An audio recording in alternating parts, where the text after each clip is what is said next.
Hello everyone, welcome to GK Today. All the videos of GK Today are absolutely free and available on GK Today's YouTube channel. And if you are looking for interactive quizzes in text and also their solutions, then please download the GK Today's Academy Android app. We have several free and paid courses in that app. And also I would like to recommend you that if you are preparing for UPSC Prelims Examination 2021 and 2022, then we have a daily current affairs quiz series in Academy app. You may subscribe to that series if you find it good. In that quiz, we provide daily 10 questions especially crafted for the UPSC preliminary examination, and we try to connect each current affairs event with some fundamental knowledge in a static general studies topic. We hope you will find it very useful. And this particular series is of 95 videos, and in each video we are going to discuss about 10 to 15 questions. So now let's begin with the questions on world geography. So the first question is, who coined the term cryoplantation? So you have the following options and the correct answer is option C, that is Kirk Bryan. See, cryoplantation is the formation of plains, terraces, etc. in the periglacial environment. Kirk Bryan coined the term cryoplantation.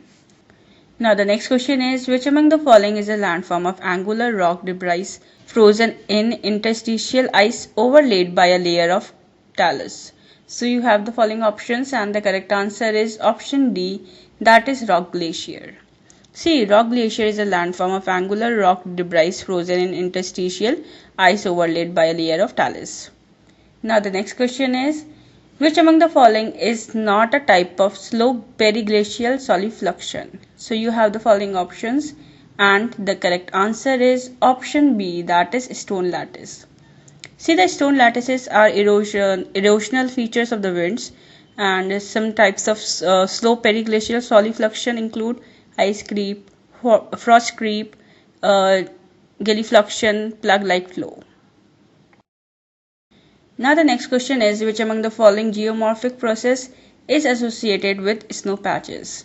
So you have the following options and the correct answer is option C, that is nivation.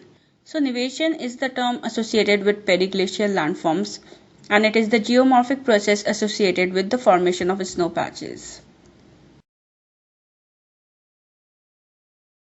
Now the next question is, which among the following is a palsa without the peat cover? So you have the following options and the correct answer is option A, that is lithalsa. So the lithalsa and palsa are cryogenic landforms, and lithalsa is a palsa but it is not associated with a peat cover. Now the next question is, which among the following is not associated with cryogenic landforms?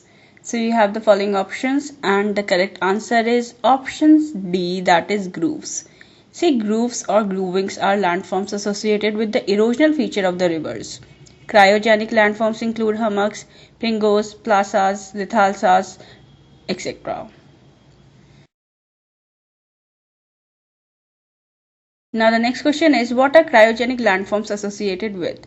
So you have the following options and the correct answer is option D, that is ice. See, cryogenic landforms are landforms formed in permafrost or ice covered regions. They are associated with glacial or periglacial environment. Now the next question is, hummocks, pingos and plazas are associated with which of the following processes of formation? So you have the following options and the correct answer is option A, that is cryogenic process. See, cryogenic landforms are associated with the permafrost formations, and they typically occur in ice covered regions. Landforms of cryogenic processes include pingos, plazas, lithalsas, hummocks, etc. Now the next question is, which among the following pairs are not correctly matched? So you have the following options and the correct answer is option B, that is only first and second. So basically pingos are cryogenic landforms of mounds of earth covered ice, and its example is Tuktoyak Tuk Peninsula. And talking about thermokarst, depressions are cryogenic formations found in Batagaika crater, whereas hummocks related to Mount Kenya.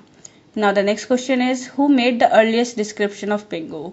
So you have the following options and the correct answer is option D, that is John Franklin.